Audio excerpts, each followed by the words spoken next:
esta actividad desde la Secretaría Interinstitucional. Queremos agradecer más que nada a la Secretaría Científica por este espacio que nos da.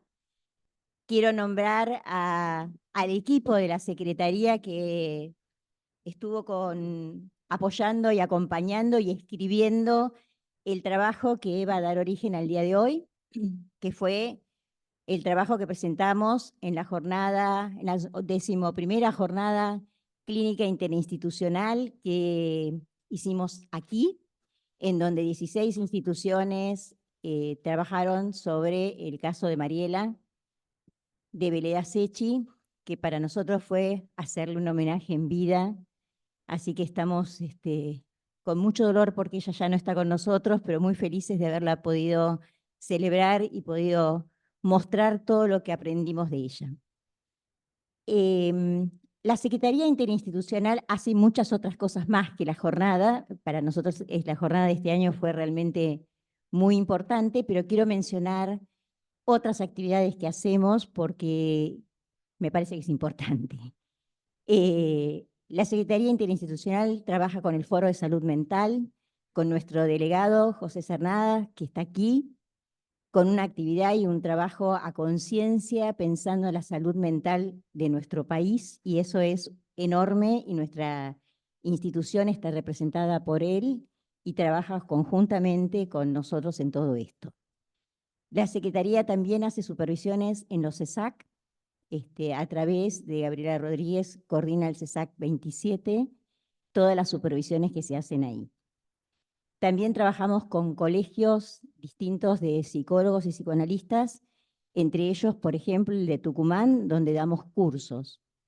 La Secretaría hizo varios cursos que fueron de formación, uno de apego y otro de duelo, en donde hemos trabajado con Graciela Makotinsky, el de duelo, y el de apego lo di yo, María Casariego. Hemos trabajado dando formación a colegas de los distintos CESAC. También trabajamos muy arduamente con Aníbal Repeto, otro integrante del equipo, que coordinamos las pasantías de las distintas universidades en nuestra institución. Bueno, todas estas actividades son de mucho trabajo de la institución para afuera, y creemos que es muy importante darle el lugar que implica estar perteneciendo a distintas áreas, a distintos lugares a través de todo el país.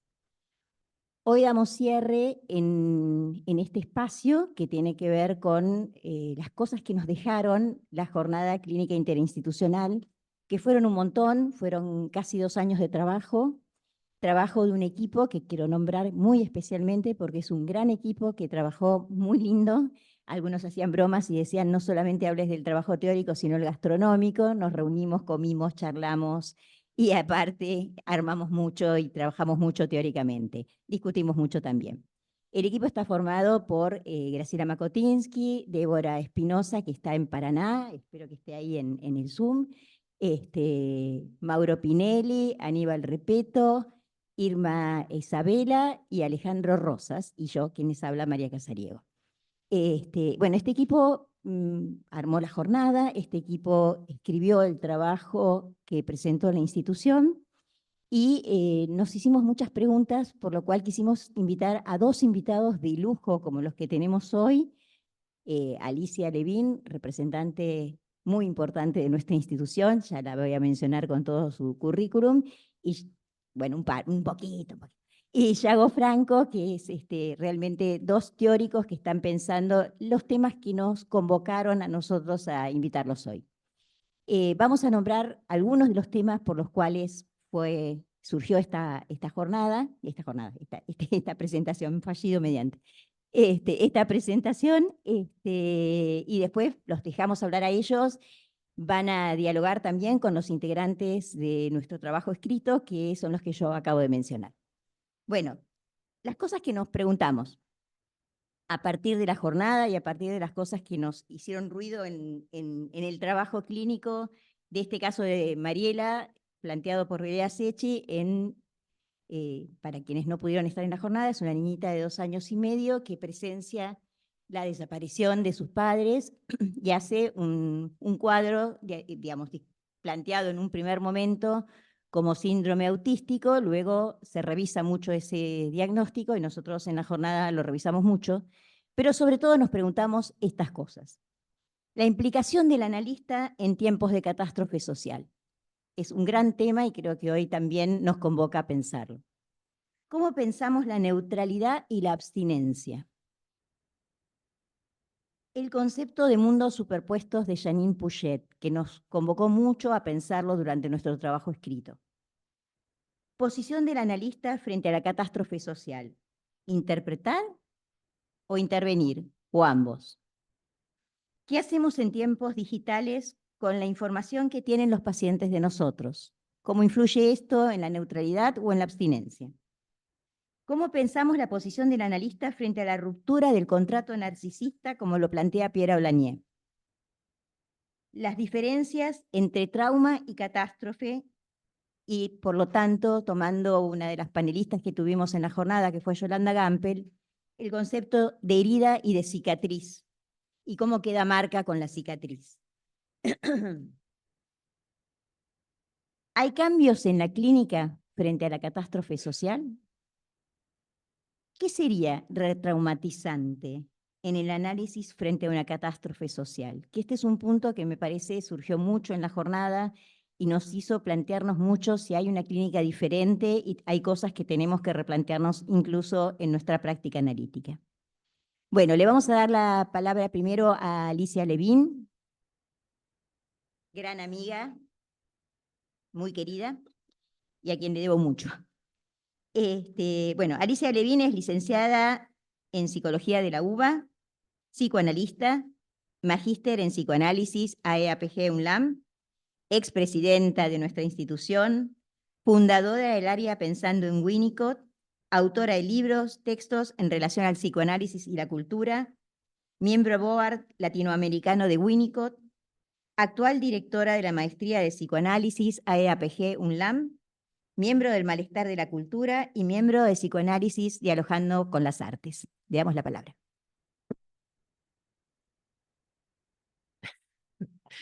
Bueno, buenos días a todas y a todos. Gracias, gracias, gracias.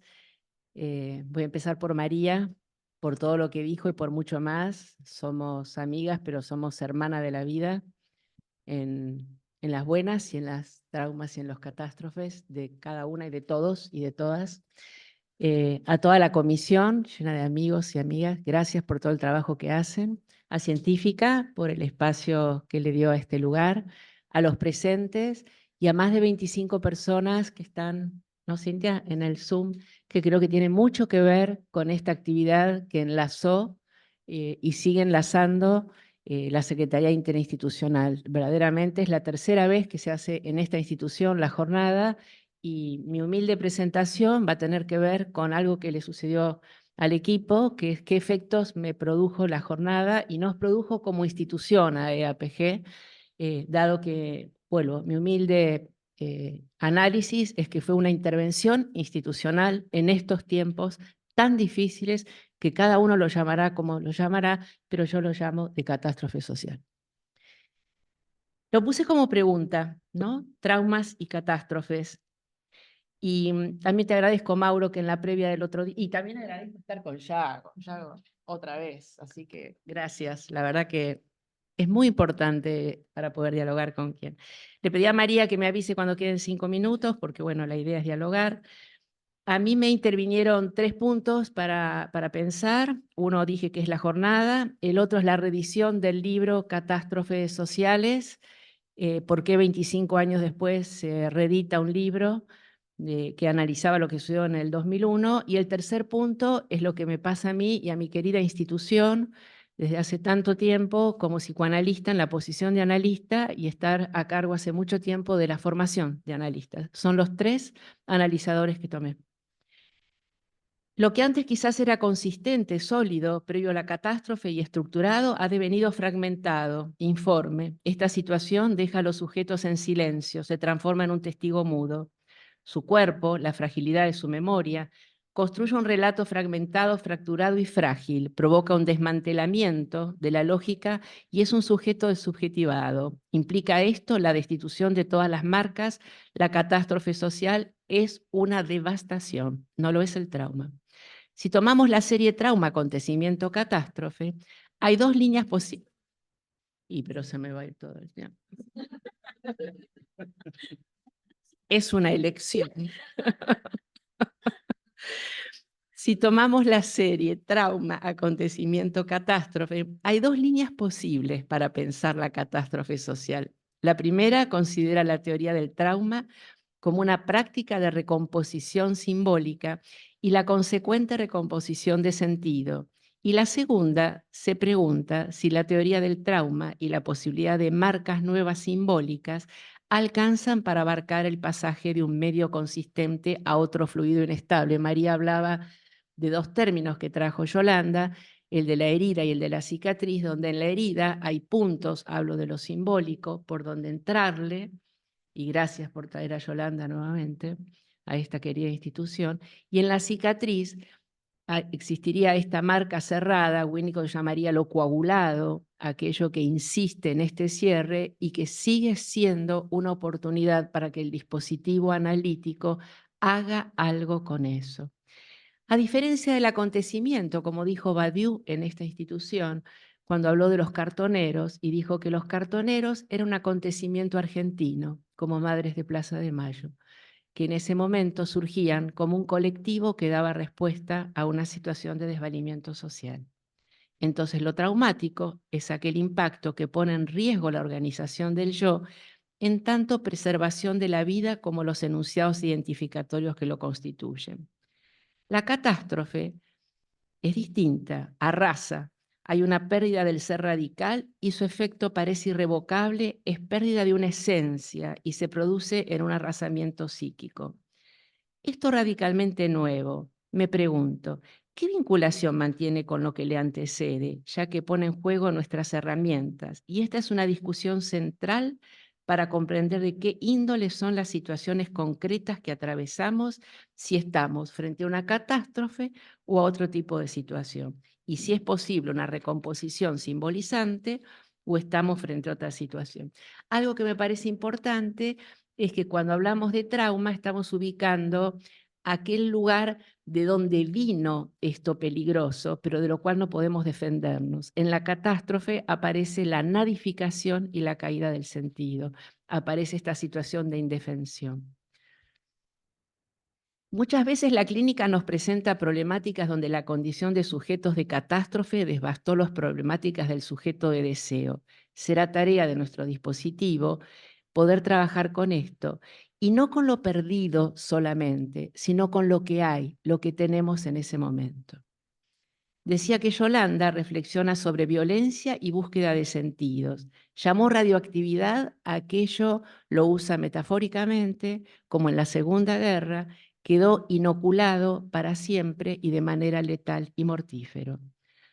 Repasa y plantea el efecto de estas radioactividades de la violencia social en tanto metáfora destructiva. La crueldad y la maldad irrumpen de manera violenta y sorpresiva. Seguramente en el debate, es mi deseo, pero veremos, podemos hablar por qué nuestra sociedad estaba analizando y naturalizando la crueldad desde la esquina de mi casa, desde la casa de los vecinos o desde donde sea, como si esto fuera algo que no debería tener sanción. La catástrofe política, social, implica como necesario poder crear un espacio que posibilite hablar de estos temas, aun cuando no tengamos respuestas. Requiere individuos con el coraje de escuchar lo que exige un trabajo arduo, pero también nos fortalece la posibilidad de crear ese espacio y entregarnos a la escucha de ese testimonio, de lo terrible del otro. Veleda dijo en la entrevista, el otro en mí. Adhiero, creo que adherimos todos. Todos los que estamos en posición analítica es el otro en mí. Cuando las condiciones históricas nos envuelven a todos en un sufrimiento común, atesorar las vivencias de pacientes y analistas en momentos críticos, haciendo las experiencias atravesadas por el yo de los que la relatan, significándolas colectivamente, armando una red de instrumentos para entonces poder hacer frente a los nuevos desafíos que nos esperan. De esto se trata.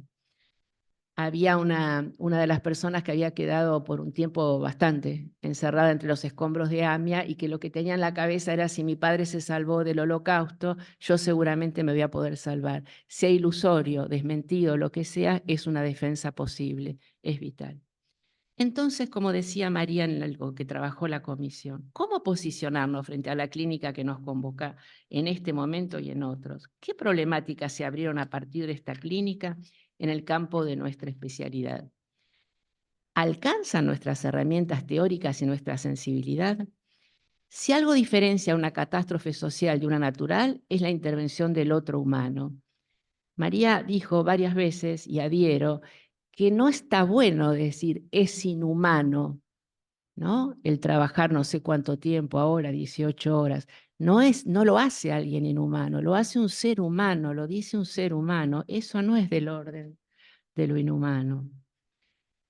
No hay salud individual para mí si no hay salud colectiva, y no dejamos de reparar en el hecho de que nos encontramos recogiendo experiencias en relación con los efectos siniestros y actuales de las tragedias colectivas, sin que haya en ninguno de estos casos sanción de los culpables. Si no hay memoria, verdad y justicia, no habrá ley. Creemos en la importancia del trabajo transubjetivo, intrasubjetivo, en la elaboración de situaciones de catástrofe. Pensamos que el psicoanálisis guarda una profunda relación con el campo social en el cual pretende ejercer su efecto. Distintas épocas, distintos escenarios fueron puntuando un modo de ejercicios de práctica. No entendemos al psicoanálisis como un discurso único. Hay varios psicoanálisis, varias maneras de intervenir. Hay mucho para poder hacer. Es ofrecer un saber que nunca es acabado más allá de sus condiciones históricas de producción y aplicación.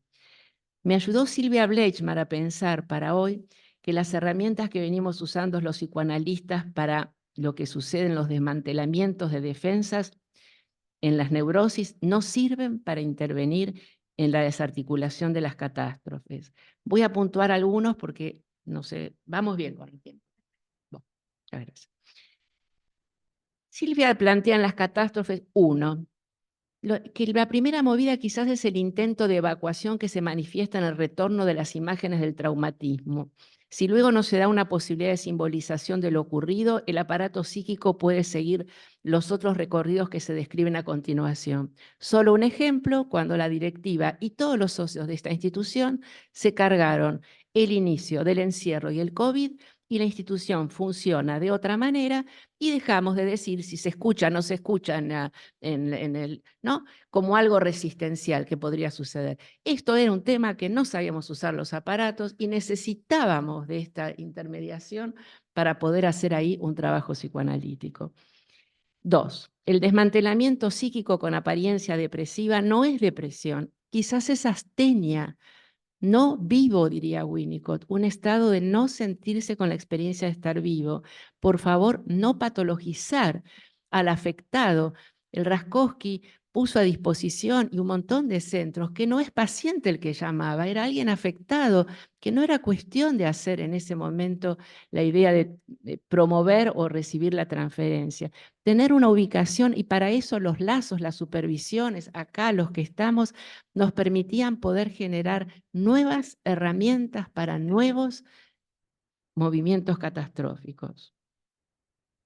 No hay entonces, en esta idea que digo de no patologizar, una toma de conciencia por parte del sujeto acerca de lo perdido, entonces no es depresión. 3, dice Silvia, y último, hay una rigidización de la membrana yoica con disminución de intercambios con el mundo para preservarse de la retraumatización. Ahí vamos, con tu pregunta. Aquí el psiquismo entra en riesgo por un intento de protegerse de nuevos traumatismos.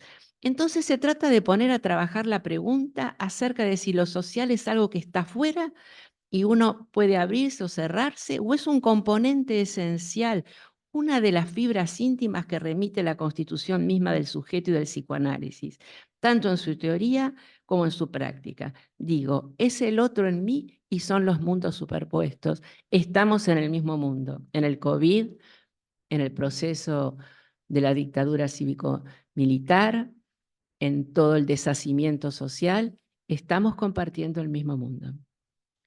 Quizás con mayor desvalimiento unos que otros.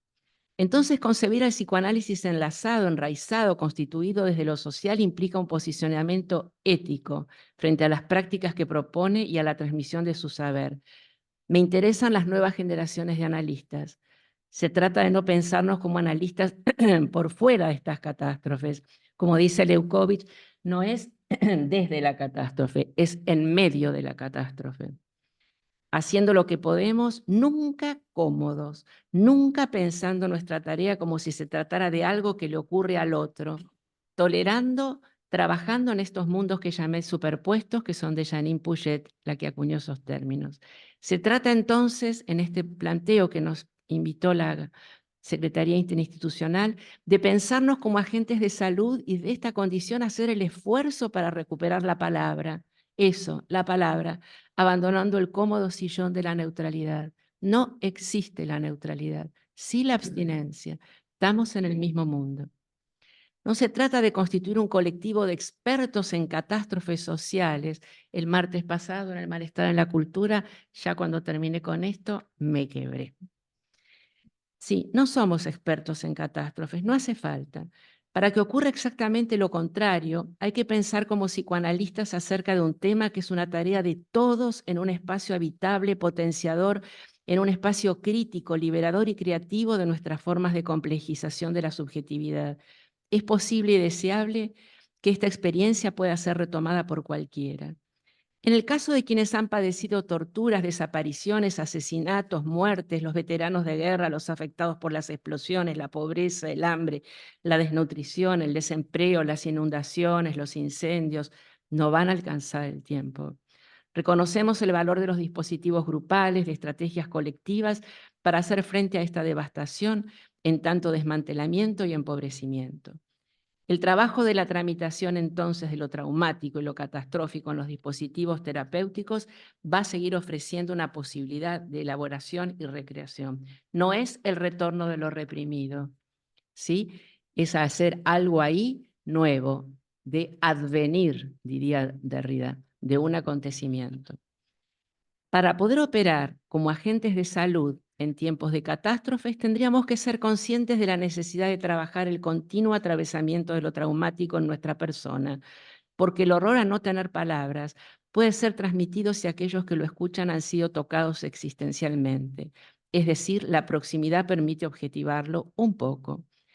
Esto implica dos formas de operar con las catástrofes. Una podría ser pensar en lo que queda y otra, como dije antes, trabajar con lo que hay.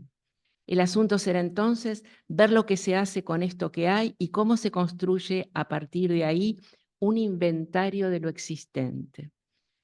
Volver al espíritu ávido de la investigación, su capacidad para enfrentar lo nuevo, dejemos que la clínica que se nos presenta rompa los saberes constituidos, que la época no fragmente la teoría y que el encuentro con el sufrimiento sea el eje que conduzca hacia la potencia del hacer.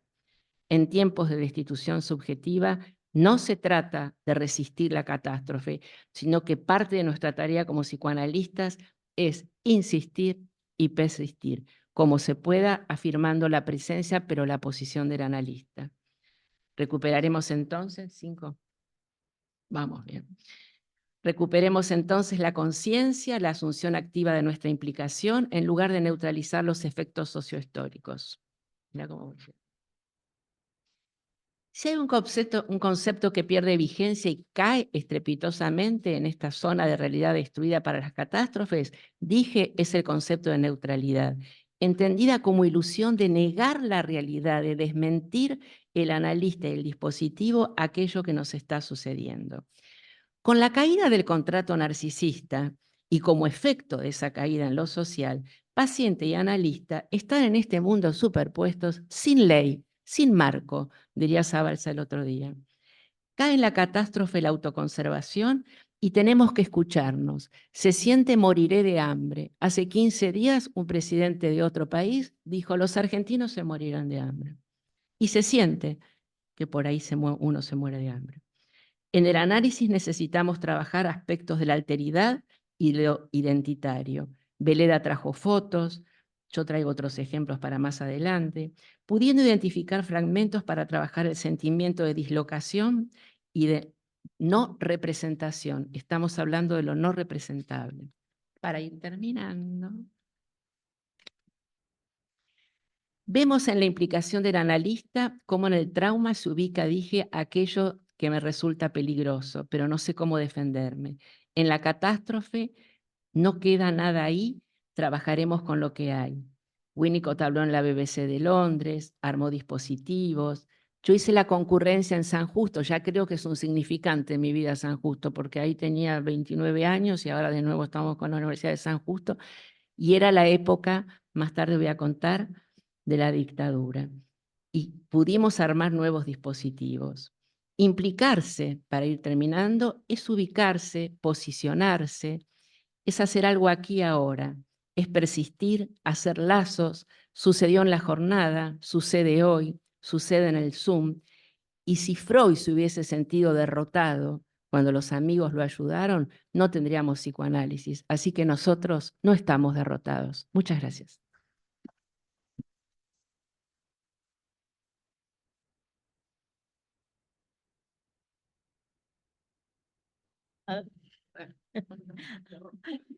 Bueno, tratemos de no estar rotos tampoco.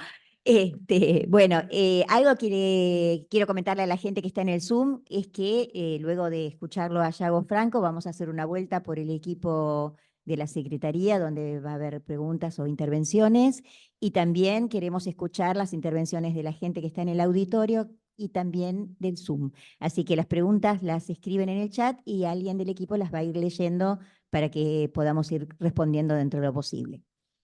Bueno, ahora vamos a escuchar a Yago Franco, miembro y expresidente del Colegio de Psicoanalistas, director de la revista digital El Psicoanalítico y de Magma, sitio dedicado a la obra de Castoriadis. Actualmente dicta el seminario virtual Psicoanálisis Ácido, lo recomiendo mucho, lo estoy haciendo, es muy bueno. Invitado a seminarios, conferencias y conversatorios en México y en España, y en este momento está presentando el libro Todo lo que quieras saber sobre la ultraderecha y no te atrevías a preguntarle a H.P. Lovecraft, que se presentará el próximo sábado en el Colegio de Psicólogos. En el Colegio Psicoanalítico, perdón. Perdón, no psicólogos. Bueno, es un placer escucharlo, así que desde la Secretaría, muchísimas gracias por aceptar esta invitación. Hola. Sí. Usar esto. Bueno, un gran agradecimiento por estar aquí, por compartir la mesa con Alicia, otra más, ¿no? Está bueno. Es interesante cómo se van estableciendo diálogos a lo largo del tiempo, que se van anudando. Hoy se da otro diálogo más. En mi trabajo, obviamente, voy a retomar cosas que ha manifestado Alicia. Eso es inevitable, dado que el tema nos va llevando hacia lugares contiguos, parecidos. En algunas cosas casi voy a reiterar lo que ha dicho ella, en otras no.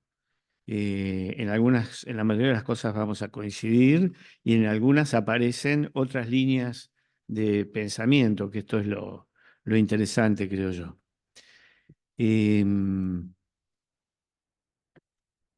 Cuando surge la cuestión de la catástrofe, yo personalmente no puedo menos que pensar en la tragedia, ya sea en la tragedia griega, en la isabelina, o en tragedias de la vida real.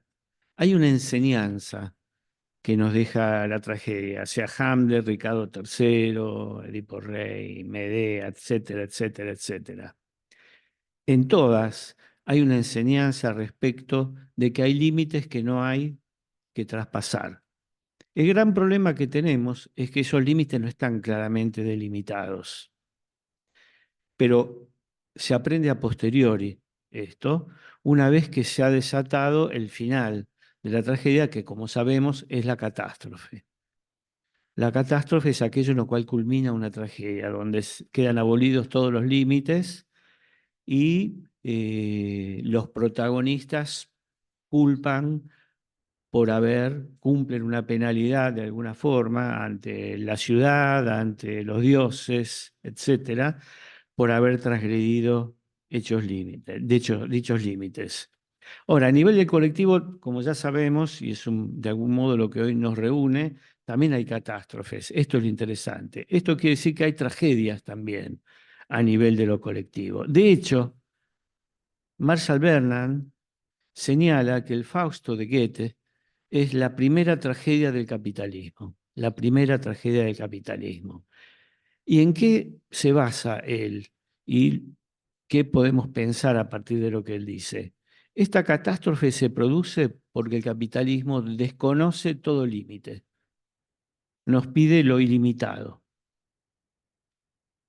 Lo vemos en el día a día, ¿sí? Consume esto, consume aquello, vive sin límites, ¿no? Ir a toda velocidad, bueno, todo esto ya lo conocemos. Ahora, cuando pienso en catástrofe, en términos de lo que está sucediendo ahora y de lo que sucedió en otros momentos, yo pienso más que nada en una catástrofe subjetiva. Un poco retomando lo que plantea Alicia respecto de la destitución de la subjetividad, yo hablo de un desfondamiento de la subjetividad, son términos similares, parecidos, que tiene que ver con la afectación del psiquismo ante esta desmesura que produce la forma de vida, sobre todo de las últimas 3 décadas, y que impacta fundamentalmente en el yo, afectando funciones fundamentales, por ejemplo, y sobre todo la atención. Pero sin atención, y en esto sí lo seguimos a Freud en el proyecto y a todos los estudios que hay en la actualidad respecto a la neurología, sin atención no hay pensamiento, no hay juicio de realidad, no hay memoria, porque no se fijan las percepciones ni las representaciones. Entonces, este es un sistema, una forma de vida que pega en la línea de flotación del psiquismo, ni más ni menos. María anunciaba que yo voy a presentar un libro que empieza con la palabra todo. Lo que yo voy a aclarar es que todo está tachado. Y quisiera que así sea escuchado todo lo que yo diga, ¿sí? Con esa barra que nos dice que no hay una explicación total y absoluta respecto de lo que sucede, como voy a decir más adelante. Si intentamos entender algunas de las grandes preguntas que flotan en el aire en este momento, ¿cómo es posible un régimen como este? ¿Cómo es posible que se lo elija? ¿Cómo es posible que no haya una revuelta colectiva? ¿No? ¿Cómo es posible que aún sectores muy empobrecidos de la sociedad sigan sosteniendo? Hay respuestas desde la política, desde la economía, diversas además, ninguna coincide con la otra. El psicoanálisis también tiene para aportar acerca de esto, pero partimos del supuesto de que ninguna disciplina puede dar una explicación total. Es más, yo diría ni siquiera entre todas, porque hay algo del orden, ya sabemos, de lo real, que escapa al agotamiento de la cosa, diríamos, en juego. Entonces, se estaba hablando del yo y el desfondamiento subjetivo, y esto de cómo nos encontramos hoy en día con algo que ya Walter Benjamin sabrán, mencionaba a principios del siglo pasado, cuando hablaba de los soldados que volvían enmudecidos de la guerra. Esto es una vivencia hoy de todos los días y lo vivimos claramente en los consultorios, ¿no? Cuando a veces se transforman en lugares donde los sujetos relatan lo que pasó durante una semana, ya que no podemos ver más que una vez por semana habitualmente a nuestros pacientes. Y esto muchas veces, o la mayor parte de las veces, tiene que ver con una gran dificultad en poder ordenar psíquicamente lo sucedido. Entonces, el análisis se transforma por momentos en un lugar como de historización, de esa historización breve, ¿no? Yo siempre digo, bueno, si preguntáramos a cualquiera que está aquí, ¿qué estaba haciendo, salvo que tuviera una actividad pautada? ¿No? Cuando terminó de trabajar algún día de la semana pasada, o qué estuvo escuchando un día cuando se levantó, o qué hizo el fin de semana, hace 2 fines de semana, probablemente no lo recuerde. y quienes ya tenemos algunos años sobre el planeta Tierra, sabemos que eso en otras épocas era muy distinto. La memoria estaba mucho más consolidada. Por eso digo, esta forma de vida pega en una línea de flotación y genera una catástrofe a nivel psíquico. No en todos, ¿sí? Por eso digo la barra, ¿no? Ese no todo que nos permite pensar que cuando hablamos de una subjetividad, estamos hablando de lo que predomina. Cuando hablamos de catástrofe, esto no quiere decir que todos los sujetos sufran la catástrofe. De hecho, algunos son ejecutores de la catástrofe. Algunos disfrutan la catástrofe porque hacen sus respectivas ganancias en dinero o en lo que fuere, ¿no? Entonces tratamos de entender desde el psicoanálisis, con las limitaciones que tenemos, por lo menos yo, qué es lo que está sucediendo a nivel psíquico. Bueno, una cosa que yo vengo encontrando entonces es que la figurabilidad psíquica, que es el funcionamiento básico del psiquismo, porque es lo que está antes de la condensación y el desplazamiento, y esto lo podemos seguir a partir del capítulo 6 de la interpretación de los sueños, esa figurabilidad psíquica hoy está muy dificultada. Bien, hago una pequeña pausa aquí. Después voy a retomar algo de esto. Me avisás, por favor, cuando falten 5. Personalmente entiendo que la implicación del analista comienza, y en esto de algún modo tomo algo de lo que Alicia ha traído, comienza por qué concepción del lazo entre la psique y la sociedad tiene. Porque esto va a estar presente en su teorización flotante y por lo tanto en su atención flotante.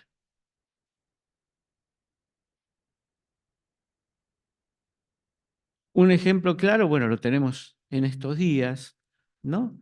Pero para no pensar solamente en cuestiones referidas a la política en general o al estado de situación general, es muy importante qué posición teórica tiene el analista en relación a la sexualidad y al género, porque esto afecta su escucha, indudablemente.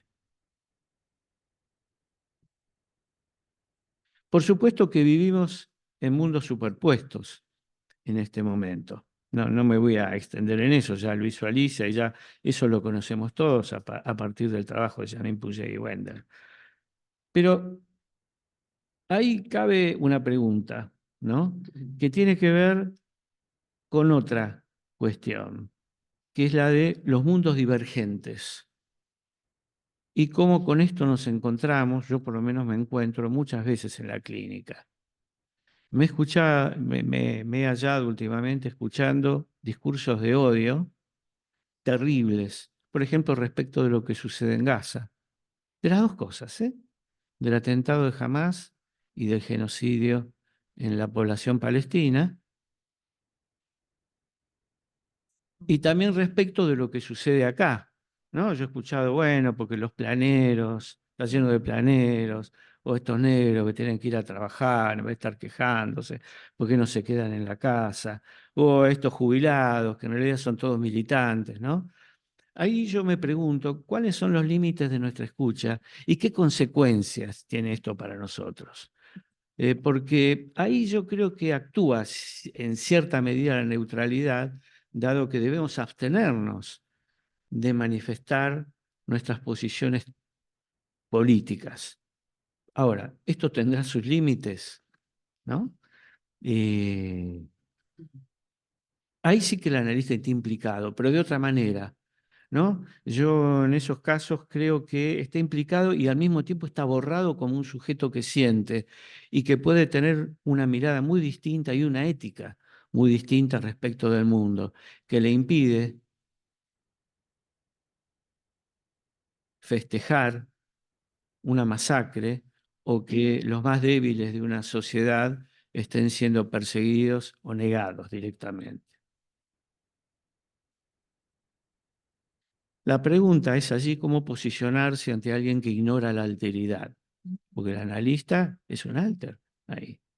A ver, uno no va al analista a hablar de cualquier cosa y a decir todo lo que le pasa por la cabeza. Seamos honestos. Siempre hay un límite que tiene que ver con la ética de cada uno, donde hay cosas, bueno, que uno se cuida un poco, ¿no? Por respeto al otro. Eso también forma parte del análisis. Uno va a ir a vomitar, ¿no? O a defecar gratuitamente. Bueno, son preguntas, yo no tengo una respuesta para esto, ¿eh? Creo que además son cosas que se resuelven en cada caso. Pero quería pasar al último tema que quiero comentarles, que es otra implicación, que es la del psicoanálisis respecto de la sociedad y la cultura. En el número actual del psicoanalítico hay un texto que yo recomiendo mucho que se lea, que es el de Franco Berardi, el de Bifo. Voy a leer literalmente algunas partes de este texto, un fragmento en realidad. Él dice: no creo que el psicoanálisis sea de mucha utilidad para curar el dolor que se extiende por doquier como un río amenazador. Poco queda del malestar civilizatorio del que hablara Freud. Donde una vez se deslizó la neurosis individual, ahora crece la monstruosa sombra de la psicosis homicida. Y como dijo Ferenczi en 1919, el psicoanálisis no sabe qué hacer frente a la psicosis de masas. Para curar la epidemia de depresión, para curar la soledad conectiva, hoy se extiende la cura por la violencia, la agresión y el fascismo. El fascismo siempre ha sido una cura contra la depresión. Si estás deprimido, matar a alguien o arriesgaste a ser asesinado, eso te diluye brevemente dicha depresión. A pesar de todo, aunque me parezca incapaz de curar el océano de dolor que nos sumerge, el psicoanálisis sigue siendo útil para comprender lo que sucedió y lo que sigue sucediendo. Y quizás también para desmantelar la maquinaria de la inhumanidad.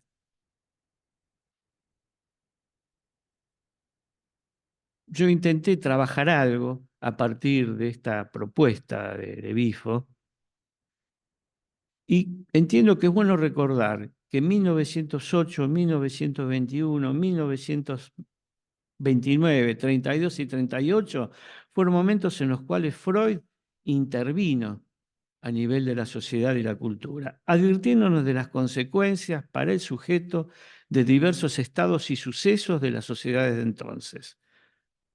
Habló del nerviosismo que producía la aceleración de la vida y la moral sexual cultural, la doble moral sexual cultural, una para el hombre, otra para la mujer.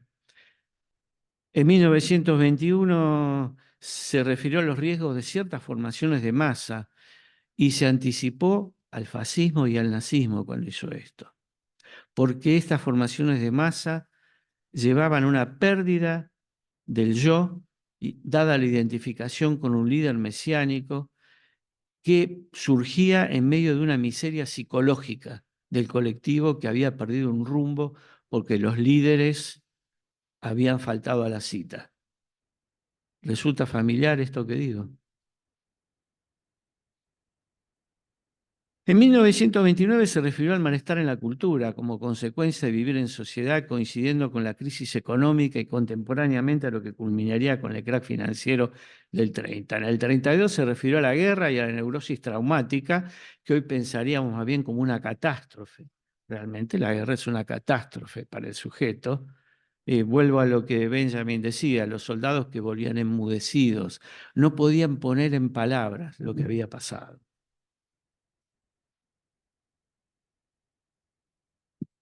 Pero ahí ya Freud se va acercando a su concepto de pulsión de muerte y cómo esto cumple una función fundamental en las sociedades. Finalmente, una última intervención freudiana, que es la que se da en Moisés y la religión monoteísta. Ahí me parece que él hace un señalamiento central, más allá de lo que diga de Moisés y de toda la elucubración que hace, respecto de el riesgo de que los pueblos repriman, olviden aspectos de su historia. Yo he avanzado sobre esto, sobre todo en pandemia, porque ahí me encontré con la presencia de la renegación, de la desmentida de la realidad. Esto se vio muy claramente, ¿se acuerdan en esa película? No miren arriba. ¿Mm? Se ve, pero se desmiente lo que se ve. Y sucede una catástrofe. ¿Sí? Cuando uno va viendo las tragedias de Hamlet, etcétera, uno va viendo que hay signos que se van haciendo presentes de que algo puede ir muy mal. Y sin embargo, los protagonistas no advierten esos signos, siguen adelante como si todo estuviera bien. Y ya sabemos que la tragedia, como dije antes, termina en la catástrofe. ¿Qué es lo que está desmentido hoy a nivel del colectivo? Es muy claro, entiendo yo. Está desmentido el modo en el cual vivimos, es decir, la forma de vida capitalista. Esto que Mark Fisher ha llamado realismo capitalista. Recomiendo mucho la lectura de Fisher. ¿El realismo capitalista qué es? La naturalización de esta forma de vida como si fuera la única posible, es más, como si fuera la última. Y esto fue dicho por Margaret Thatcher en su momento, hay que conquistar el alma, ¿sí? En griego, alma se llama psique. Hay que conquistar la psique de los sujetos. Una vez que la hayamos conquistada, tenemos ganada no la batalla, tenemos ganada la guerra. Porque acá, y voy a hacer un breve pasaje, retomando la cuestión de cómo está afectado el yo en funciones básicas. No es casualidad que esté afectado. Más allá de la aceleración de la temporalidad, de la vida digital, que afectan considerablemente el funcionamiento psíquico, esto se da en el marco de algo que es público, pero que la mayoría ignora. Hubo un congreso en Francia, en París, hace pocos años, alrededor del tema de la guerra cognitiva. Esto no es ser conspiranoico, ¿eh? Esto está escrito, esto es algo que está en ejecución, ¿sí?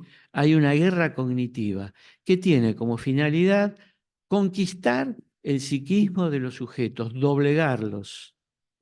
Un viejo antecedente de esto está en quien fuera sobrino de Freud, Edouard Bernays, que es el que inventó la propaganda, que tanto le interesó a Goebbels, tanto que él tomó la propaganda, ¿sí? Como término y que continúa hasta el día de hoy.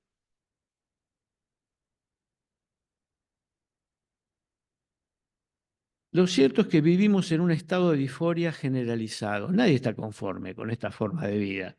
Sin embargo, se sigue viviendo así. Por eso decía, llama la atención que no haya movimientos generalizados de repudio a esta forma de vida, más cuando está en manos de las ultraderechas, que han necesitado de esta subjetividad desfondada para poder existir y que necesita reproducirla a cada momento, para lo cual sabemos que utiliza muy bien redes sociales, la digitalización de la vida, está al servicio de esto.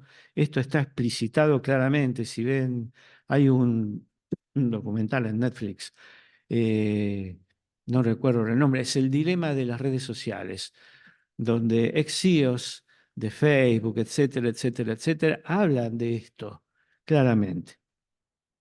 Termino con lo siguiente. Tenemos que seguir enunciando cómo está afectada la subjetividad, creo que esta es nuestra intervención posible hoy.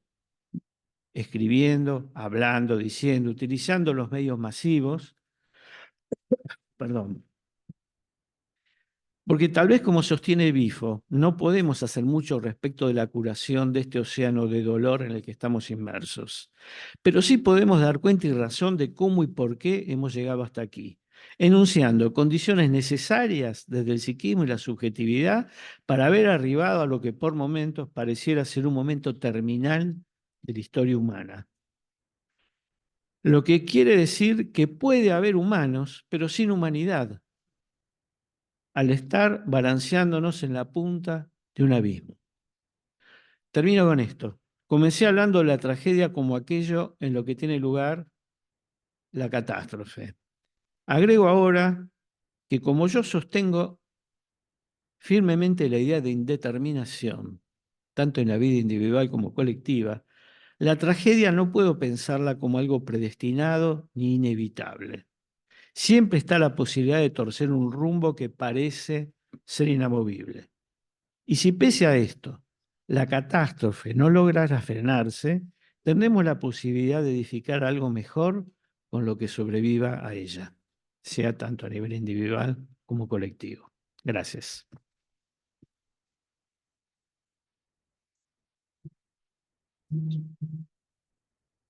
Bueno, gracias a ambos y gracias por haber respetado los horarios.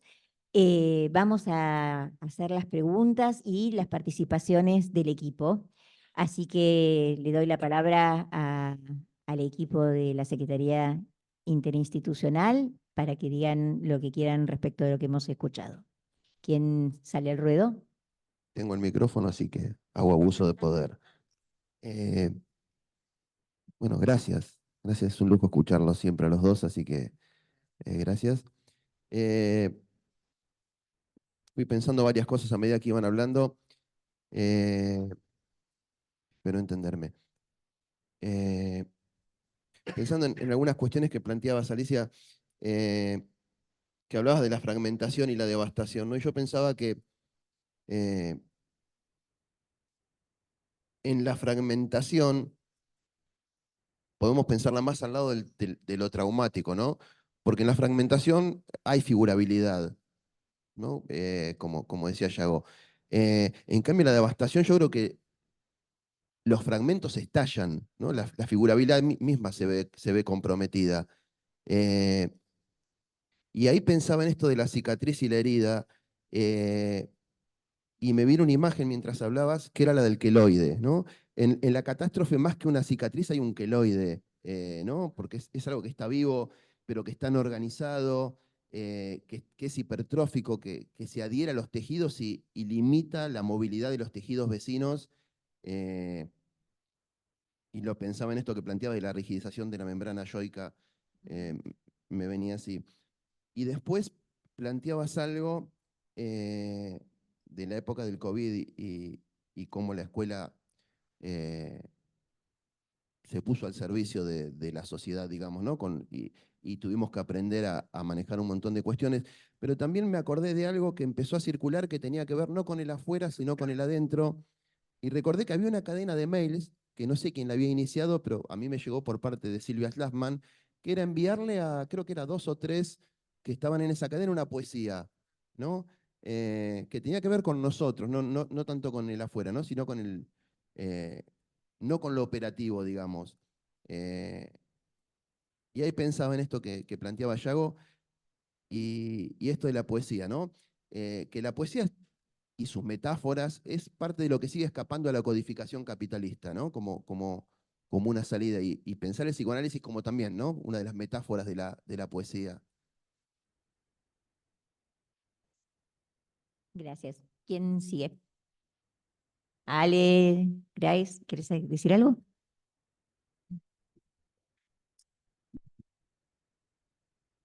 Gracias. Sí, Graciela Makotinsky. Formo parte de la secretaría, del equipo de la secretaría. Bueno, gracias por las ponencias de ambos, como siempre espectaculares. Lo que estaba pensando, me acordaba que cuando fue el tema de la pandemia y, y todo lo que se hizo dentro del Centro Raskowski, uno de los puntos que tomamos fue un trabajo grupal por Zoom. Entonces ahí vemos cuánto de lo colectivo sirvió en determinados momentos tan difíciles.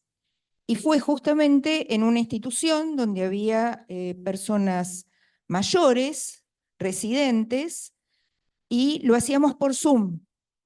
Ellos estaban con una pantalla, con la computadora en la biblioteca de la institución donde ellos residían, y nosotras, que éramos en ese momento Estela Grisolía y yo, cada una con nuestra computadora en nuestra casa, interveníamos en todas las cuestiones que estaban sucediendo dentro de esa institución.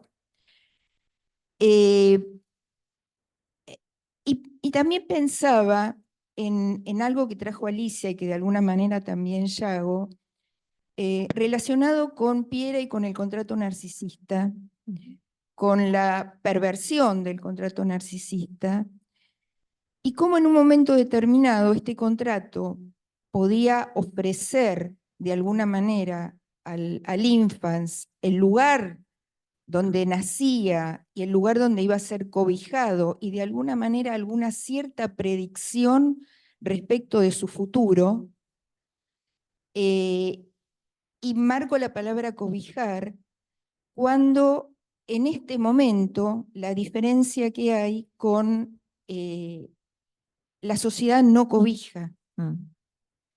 Y eso es lo catastrófico. Creo que lo catastrófico tiene que ver con que la crueldad ejercida por otros seres humanos lleva a que,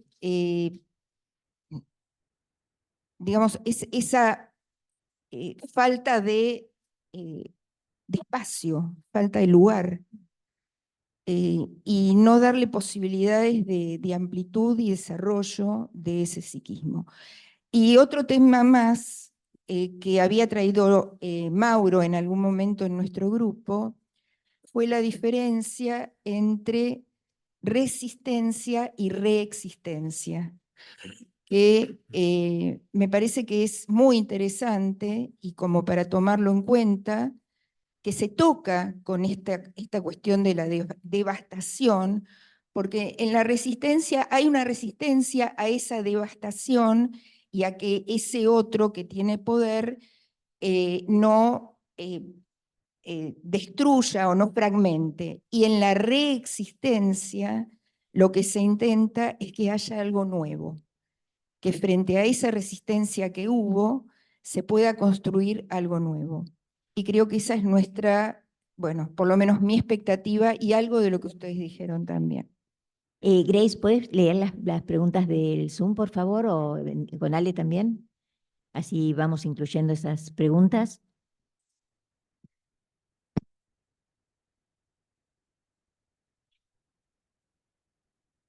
Mientras buscamos las preguntas, y como integrante también quiero hacer una pregunta a ambos, pero bueno, fundamentalmente Yago lo planteó, que es cómo posicionarte frente a la alteridad de alguien que la niega, o sea, a ese otro que niega la alteridad, y cómo posicionarse desde la neutralidad con el negacionismo.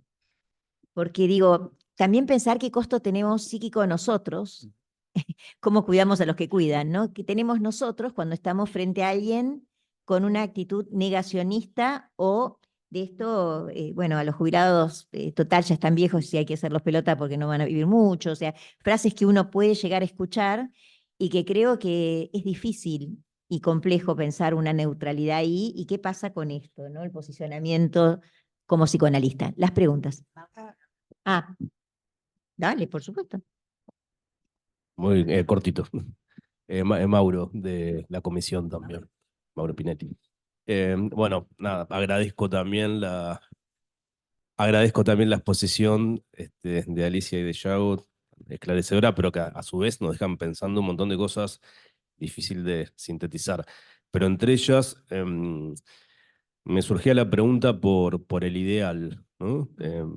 Yago planteaba la cuestión de la tragedia como anticipatoria a la catástrofe, y también me interesa esto de la negación de la alteridad y pensar ahí qué función tiene los ideales y si podemos distinguir algo del ideal de época como producción de subjetividad, de aquel ideal también que porta el sujeto como aspecto del super yo, ¿no? Y en todo caso, qué intervención posible como analistas implicados, ¿no? Hasta qué punto y qué intervención posible es teniendo en cuenta este aspecto. ¿Tenemos las preguntas?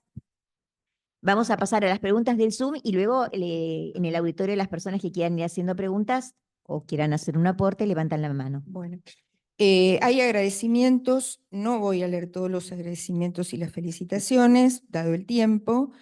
El comentario es de Teresita Bo, que dice, podríamos pensar que una de las posibilidades de la implicación sea el cuestionar las certezas, dichas muchas veces como al pasar por algún paciente. En este desfondamiento del yo, ¿cómo podríamos vincular los conceptos de pulsión de muerte con los aspectos sádicos y masoquistas del yo? Alejo Arroyo, muchas gracias por... Mi pregunta es, si teniendo en cuenta que la política del psicoanálisis, la del deseo, es muy diferente de la de cada individuo, pero una política al fin, ¿un análisis no puede tener efectos políticos? Marcela González, bueno, agradece a Yago, un lujo las exposiciones.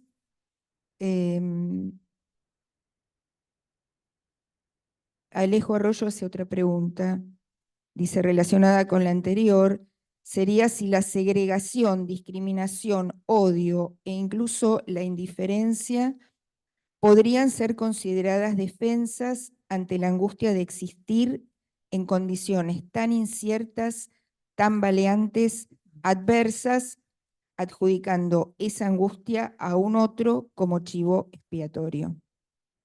Por ahora. Bueno, si les parece, damos una vuelta a los panelistas y después vamos al auditorio.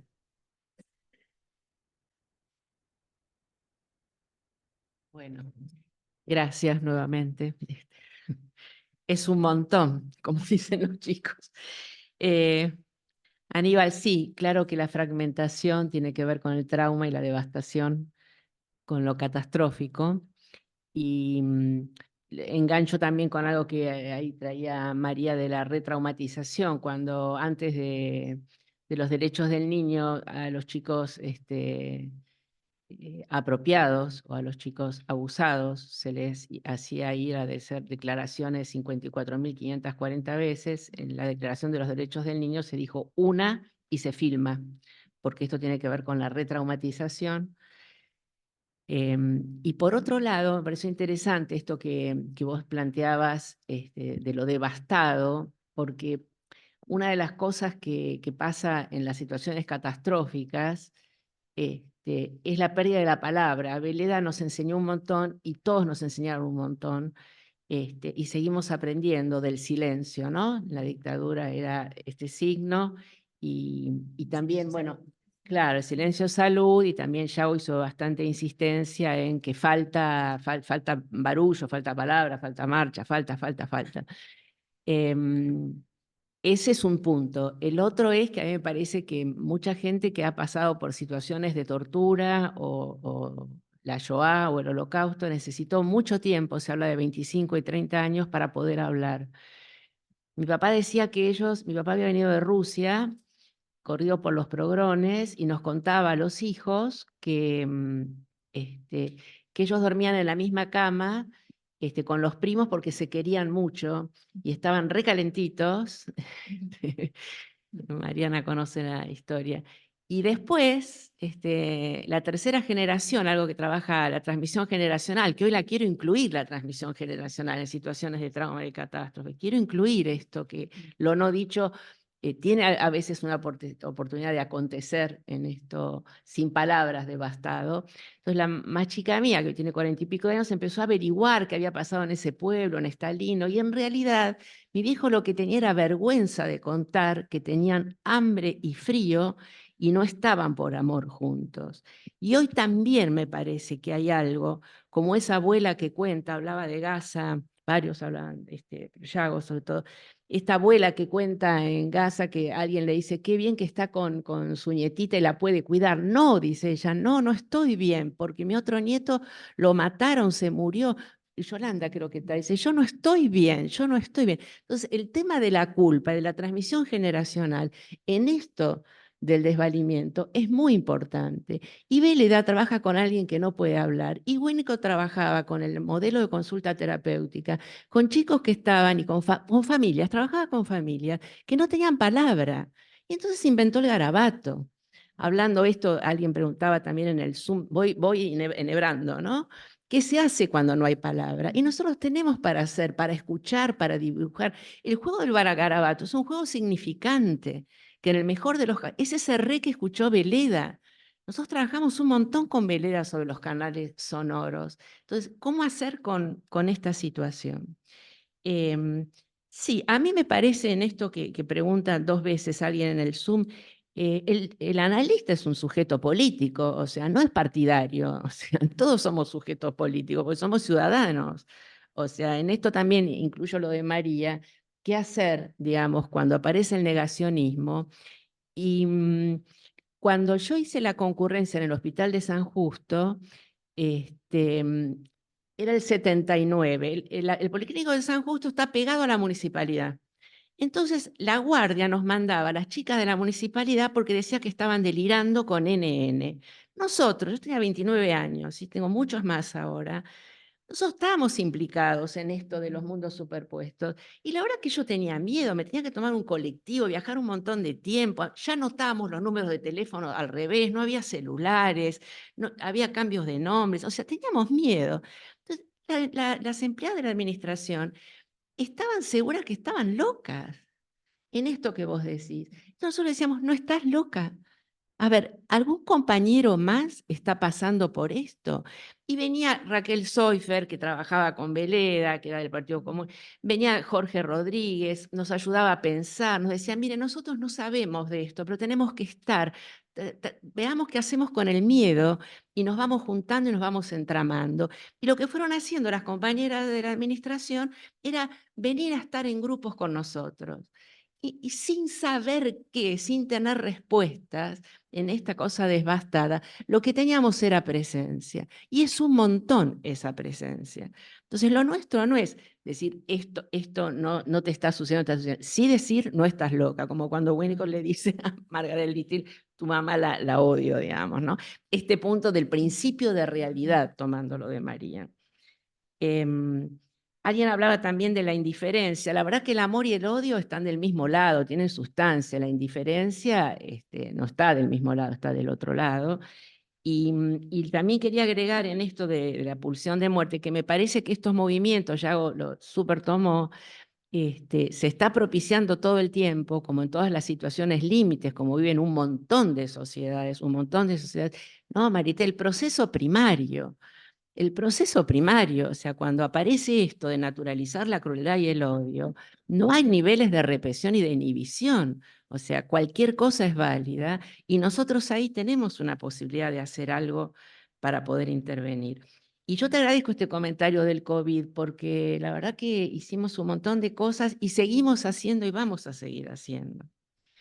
Lo dejo a Yago porque me parece que es un montón. Bueno, dos o tres Me queda una comentarios para acerca de ustedes. esta cantidad de cosas que fueron surgiendo. Lo primero, ¿qué queda en medio, qué hay en medio de la catástrofe?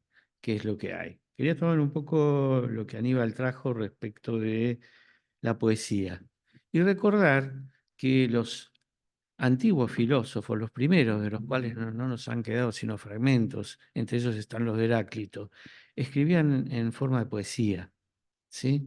La filosofía es poesía, poesía casi cantada, porque tampoco había mucha diferencia entre el canto y el poema.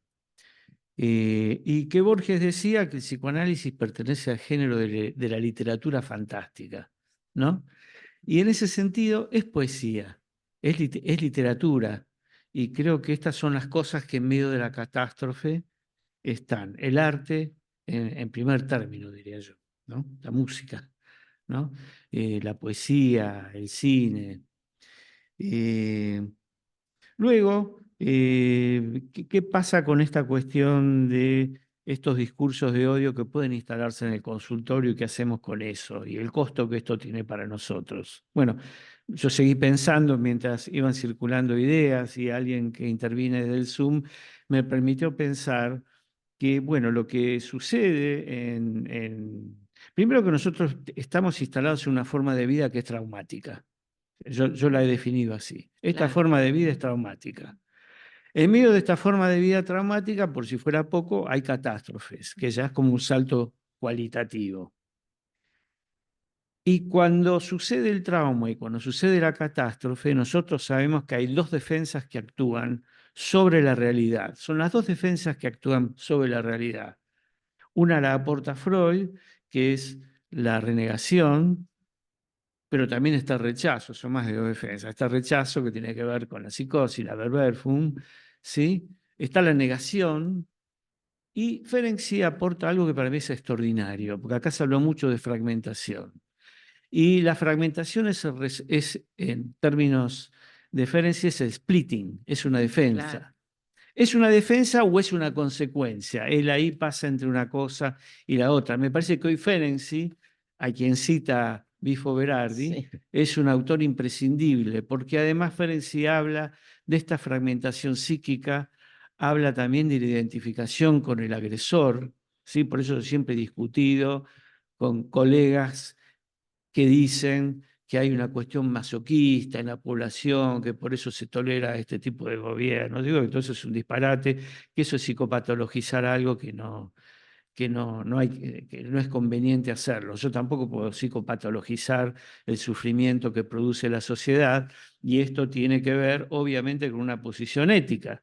Pero si uno lo tiene que aclarar es porque, evidentemente, es porque en algún punto hay quienes no lo tienen tan claro, ¿sí?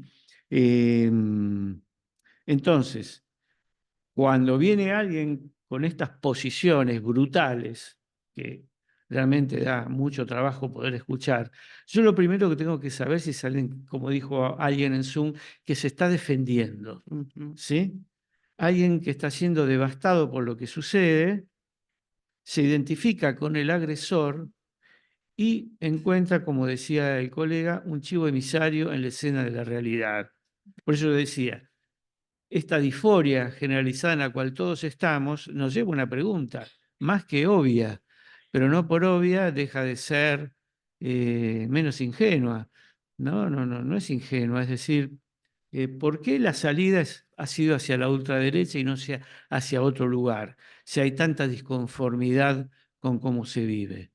Ojo, a lo mejor esto que acaba de suceder en Nueva York puede estar señalando alguna otra reacción posible en otro lugar. No sé, creo que siempre hay que manejarse con ese benévolo escepticismo freudiano, que me parece una posición ética más que interesante, ¿no? Que New York tenga un intendente, mayor que es musulmán, y que es de izquierda, joven, bueno, eh, habrá que ver qué hace con todos sus seguidores, que están mucho más radicalizados, ¿no? Eso se irá viendo. Eh, entonces, el modo de operar que yo he encontrado, tanto en la actualidad como en otros momentos, por ahí con sujetos que estaban bordeando la perversión, es cuando yo escucho que hay una renegación importante en juego, ir hacia eso. ¿Cómo se rompe esa escisión? Se rompe cuando en algún momento uno consigue ir acercando lo que está escindido. ¿Mm? Es una tarea laboriosa, ¿no? Pero también esto se ve en el splitting, cuando uno observa, bueno, que hay un sujeto que ahí tiene la cabeza, como esta historietista que se hizo famoso durante la pandemia, gente rota, ¿sí? Hay mucha gente rota. Es más, yo digo, ese ha sido el sustento de Milei. Milei es un roto, está completamente roto. Yo recomiendo la lectura, y esto lo trabajo en mi libro, del trabajo que hace Freud sobre el presidente Wilson, Ujú. porque hay unas similitudes realmente que son más que llamativas. Wilson era otro que estaba roto, pero desató realmente una catástrofe, porque Wilson es el máximo responsable, aunque esto en general no es conocido, Freud esto no lo menciona, de la llamada fiebre española. No sé si saben esto, ¿sí? En los regimientos estadounidenses empezó a haber un brote de una enfermedad que no podía ser diagnosticada eficazmente. Lo alertan a Wilson de esto, pidiéndole que no mande tropas a Europa porque podía desatar un desastre. Wilson hace caso omiso de esto. ¿Por qué hace caso omiso? Porque él tenía una idea, así como la tiene Milley. Él quería el Premio Nobel de la Paz. Para conseguir la paz desató prácticamente una guerra y una pandemia. El COVID desciende, ¿sí? Eso inaugura una serie de pandemias, ¿sí? De la fiebre española. Entonces, no creo que Milei gane el Premio Nobel de Economía, que es lo que él quiere, No pero sé. uno nunca sabe, No se nunca sabe. sabe, ahora que está tan amigo de Trump. Pero tiene que ver desatan, con son sujetos que desatan una catástrofe a su paso, ¿sí? Y tienen algo en común. Su ideología es la del sacrificio. ¿Mm? Piden que nos sacrifiquemos porque en un futuro vamos a estar mejor. Y lo que se pierde de vista es que en los medios están los fines. Ya en el sacrificio se cumple el fin, que no es dentro de un tiempo vamos a estar mejor, sino que lo que queremos es el sacrificio. Sí, una cosita. Me interesó mucho esto que decías de la poesía, porque la palabra creatividad también viene de poes, de lo griego, y no hay analista que no esté dentro de la posición, sí, de la creatividad. No hace falta ser artista plástico como nuestra compañera que lo es y que por suerte lo es. Dos cosas que me quedaron en lo anterior, esto que decía Yago, de ir a lo desmentido. La otra vez le comentaba a María de una paciente que, no, lo hago corto, que no recordaba nada y que consulta por una separación 50 y pico de años, ¿no? Lo conté el otro día a Mariana en el curso también, creo. Y en realidad en 3, 4 entrevistas lo que apareció es que ella dijo, yo no hablo y no hablé en el matrimonio y se rompió el matrimonio porque a mí me enseñaron que no tenía que hablar. Mis padres son desaparecidos, pero por casualidad, en realidad sus amigos militaban, me criaron mis abuelas y en realidad lo que me dijeron es que yo no tengo que hablar para protegerme y quedé en esta situación.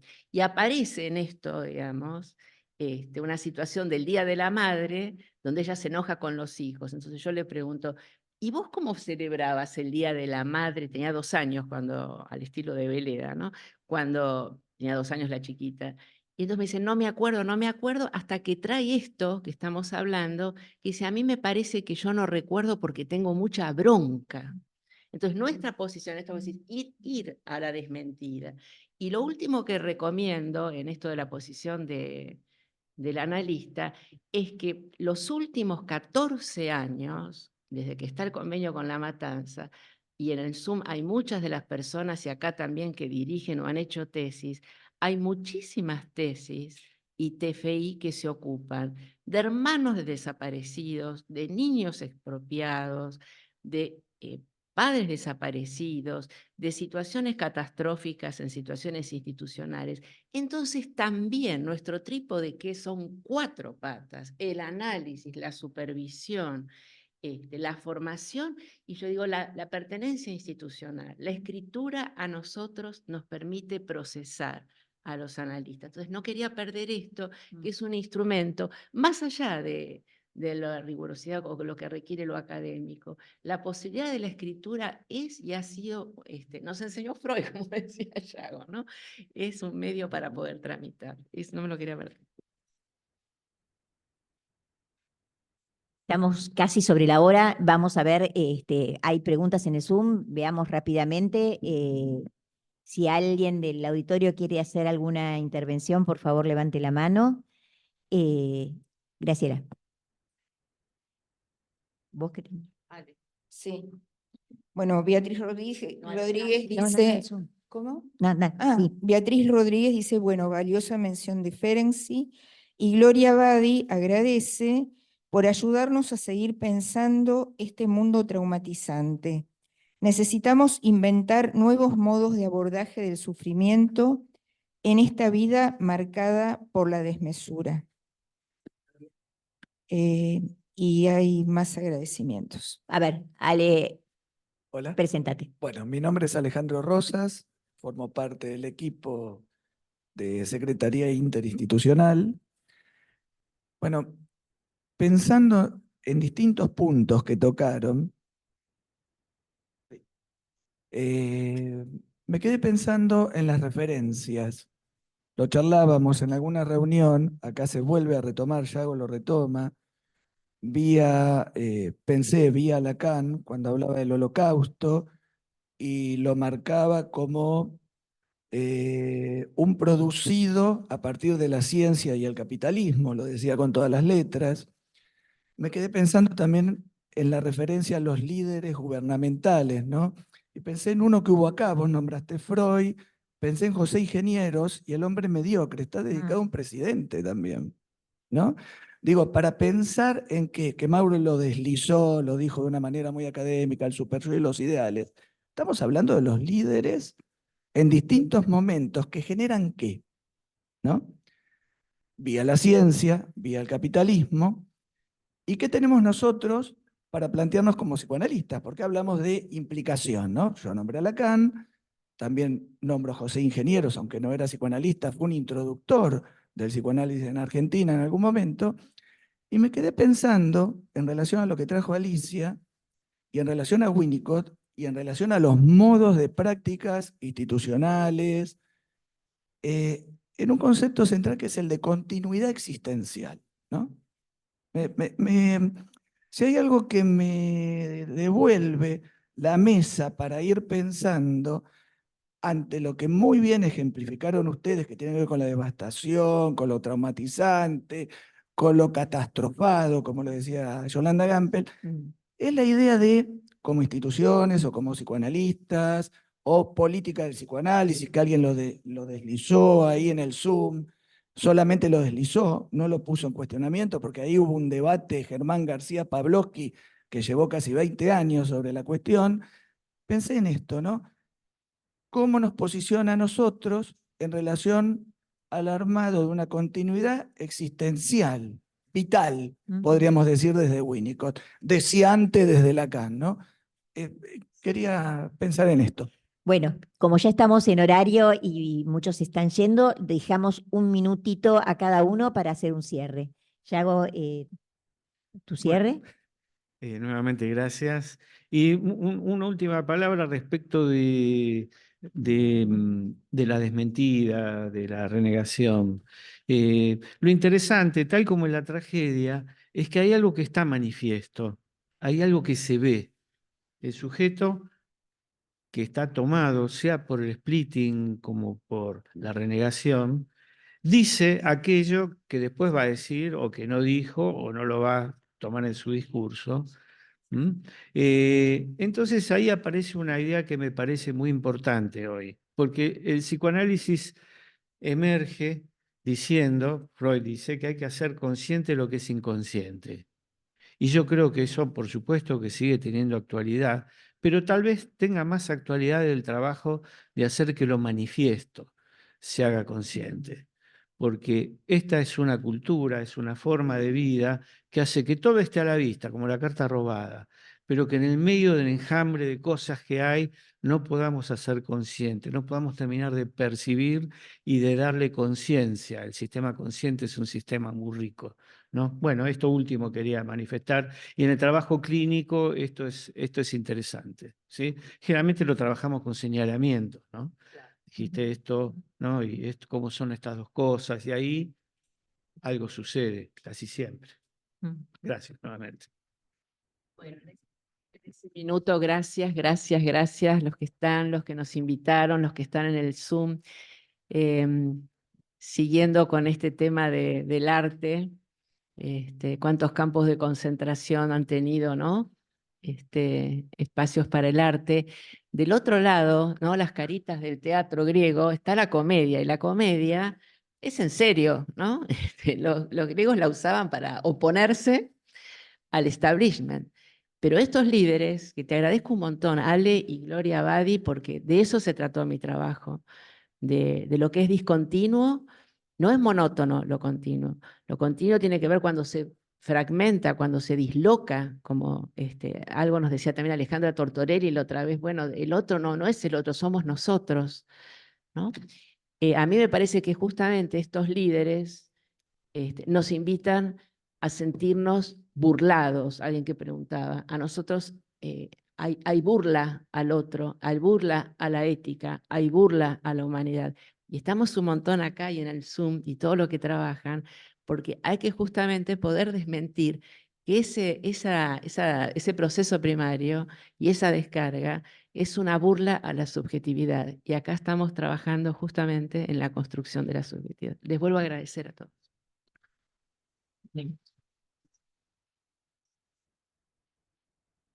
Muchas gracias a todos. Ha sido una hermosa mesa con dos impresionantes panelistas. Así que muchísimas gracias. Mucho para pensar.